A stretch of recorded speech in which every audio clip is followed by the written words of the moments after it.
Gadi Elkan here with Selig Film News and the filmmakers behind Sacrifice. We're with the producer Joseph Semense, the editor Heather Bourne, and the director Michael Cohn. Guys, I want to start with Joseph at the end here.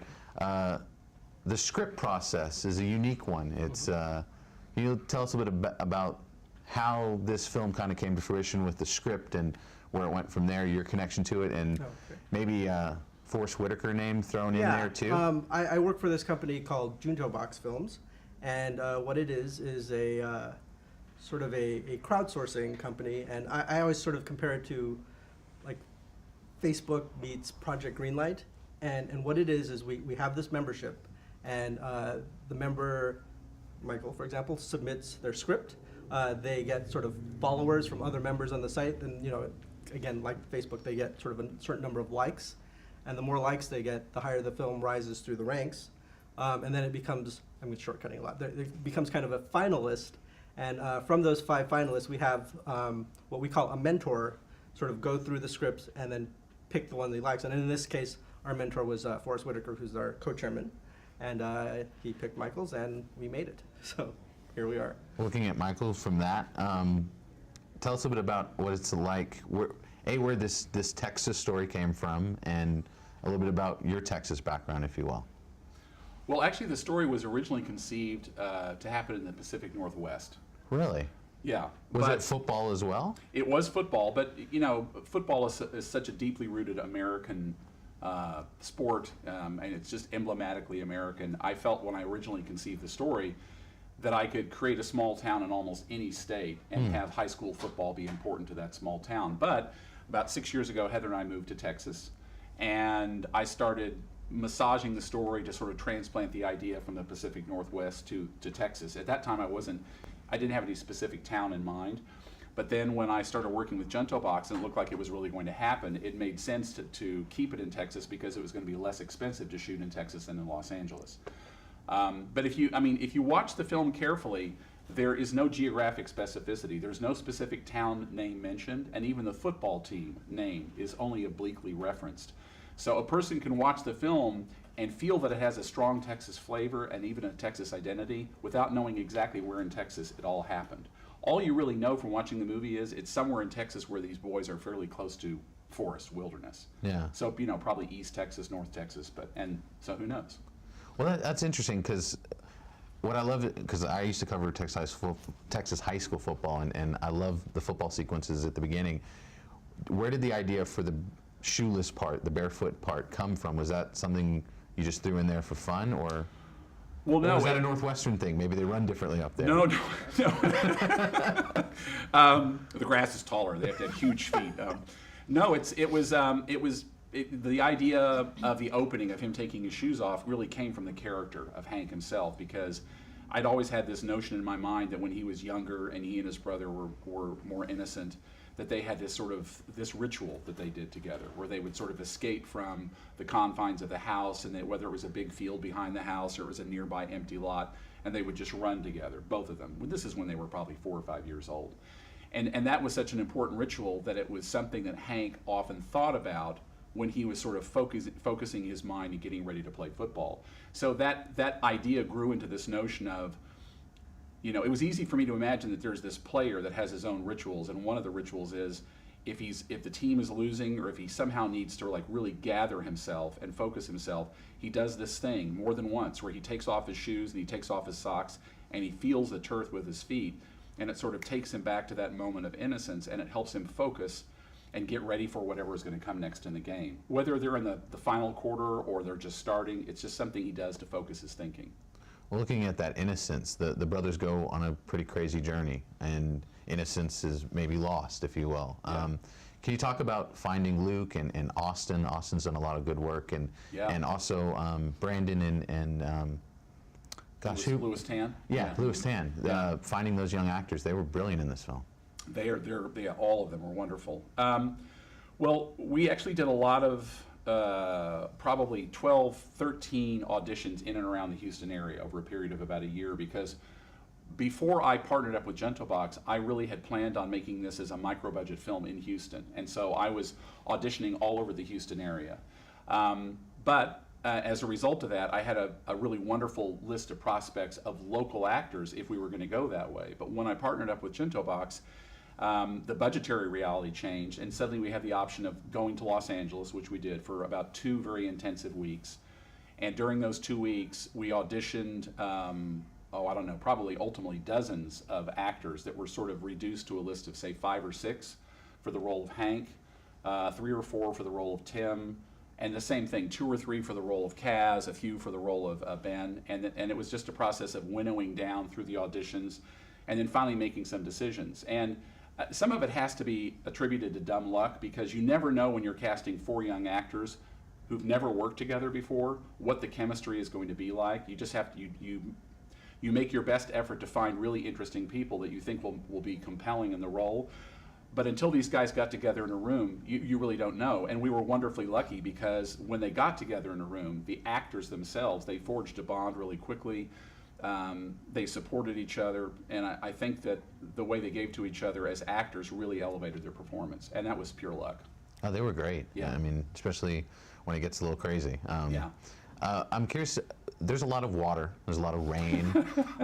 Yeah. What's that like filming under those circumstances? And then for the editing part with Heather, what's it like going through that footage and finding how to seamlessly, because even when when it crashes, I don't want to give too much away, but it's pretty seamless. It's shot beautifully, it's edited beautifully, it's cut wonderfully. How did you guys make it so tight?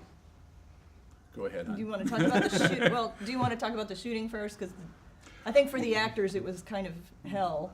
Yeah, no, it's not fun. It's not fun to shoot in the mud and the rain, and there was a lot of that. There were many nights in the woods where we were all sort of staggering and slogging around in the mud, and we had And you rain were wearing the towers. wrong shoes. And I was wearing the wrong shoes, and everybody It was had like told freezing. me, yeah, wear rubber boots, and I was like, nah, I'll wear my tennis shoes, and so like an idiot, my feet were soaked in the first hour. But anyway, it's kind of miserable, but I tried to prepare the actors before we even started shooting for what the physical demands were going to be like, including being in this motorhome that's sinking, which is what actually happened.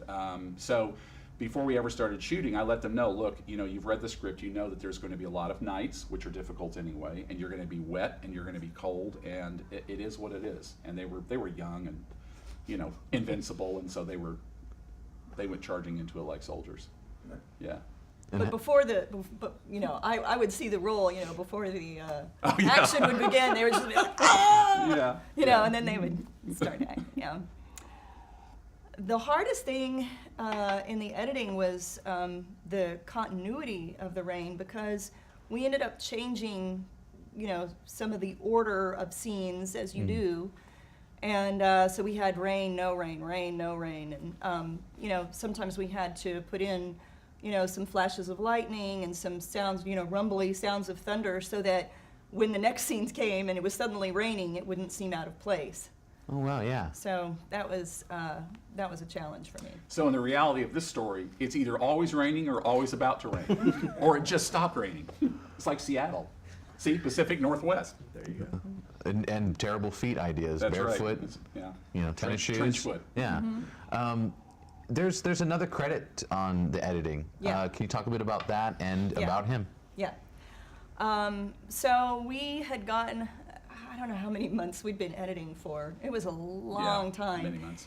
And we were still having trouble with our third act. Our third act felt disjointed and choppy. There were all these really short little scenes, because at the point where Tim runs away from home, you've got Hank and Kira going in one direction, and the parents going in another direction, and Tim going in another direction. And so we were cutting between, Hank and the parents, and then Hank and Tim, and then Hank and the parents, and Hank and Tim, and all these short, choppy little scenes. It was really problematic. And so Junto Box said they wanted to bring in, another editor to put eyes on it, which is always, really terrifying. We thought we were going to lose control of the film. And that is not, to their credit, that is not what they meant. And they really wanted to support us. And so I called a friend of mine in Los Angeles who's a post-production supervisor, and she hooked us up with Brian Ufberg. And actually, in the meantime, we fixed the third act structure, because we were so freaked out about another editor coming on. So we got out index cards of all those scenes and realized that if we could clump together all of those Hank and Kira scenes and then clump together the parents and Tim, because that's really a unit, that it was much more cohesive. But by this time, Brian was already, in the process of being hired and brought on.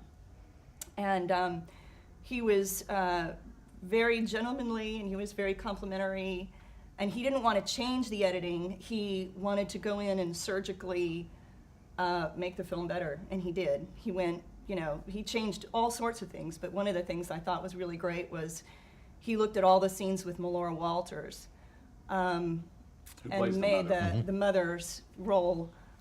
He wanted her to be more clearly culpable in the death of Tim. So he looked at all of her scenes and found different takes where she has a little more backbone and she's a little stronger.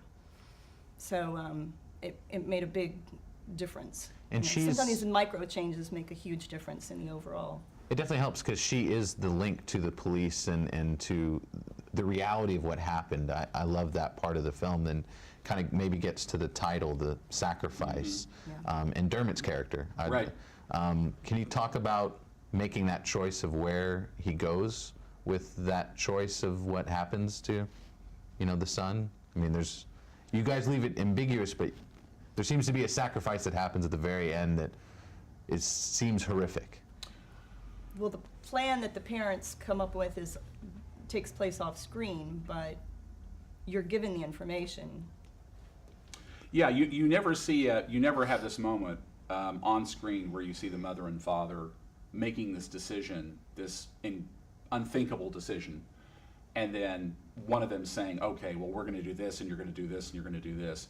You just have the suggestion of them beginning to struggle with making a decision. And then you see the unfolding consequences of that when the father drives the son out. But back to something that Heather was just saying, when we had an early version of this film, one of the things we realized is that in looking at the father and the mother, a lot of people who watched the film assumed that the mother was not in any way culpable, but she came off in that earlier version as a softer, more vulnerable, less decisive character. And the father seemed like more of a tyrannical brute. And so one of the things that Brian Ufberg did was not only talked about this issue with us, but he went in and made a lot of these little changes and made suggestions to us about changes we could make, so that in the editing, the general character of the two parents was slightly altered, so it put them more on a balance. It made her not only more culpable, it made her appear more calculating, more cold, more steely, and made him look more vulnerable and more pathetic. And for example, there's the scene in the kitchen where they dance, and then they drop the thing, and she picks up the pan, and Dermot kisses her, and she steps back from him. And we'd had a shot in there where she stepped back from him, and she looked through her bangs at him, and it was like you just saw everything. It's like, oh, she's the battered wife. Yeah, she looked frightened, like he was about to strike her. Yeah, and then Brian changed that to a different take, where she was looking at him really cold. And it made all the difference. I mean, it's just like micro change, and such a good actress because she gives you, so much to work with. It's definitely a power switch. She was even the mother to him. Like, she ruled over him even. I definitely, yeah. That's so crazy that, okay. I didn't realize that all that tiny little change. Yeah. Well, even in the script stage, I remember having a really interesting phone call with 4 or 5 different people, including Nina Yang, a producer Janine Rohn, and several other people. And this raging debate was going on. We hadn't even started shooting the movie. We were just talking about the script. This debate was going on about whether or not the mother's character even knew that there was this plan, and that she even knew what the father was doing. And my intention was always that it was the decision the parents made together. And so in the process of editing that, one of the things that Brian did was he strengthened that idea, so that the hope is certainly that people who watch this movie now come away feeling like the parents made a decision together and the father simply executed it. What's it like being able to show that, kind of final question, showing that here in Dallas, being now that it is a Texas film, it does have that Texas tie. What's it like being able to show it here in Texas? It's wonderful. I mean, we had our first screening last night. It was a pleasure and a joy, yeah. And then execution style way of doing it. Sacrifice. Sacrifice, yeah. Well, thank you guys so much for joining us, and the film is excellent. Thank you guys. Oh, thank you.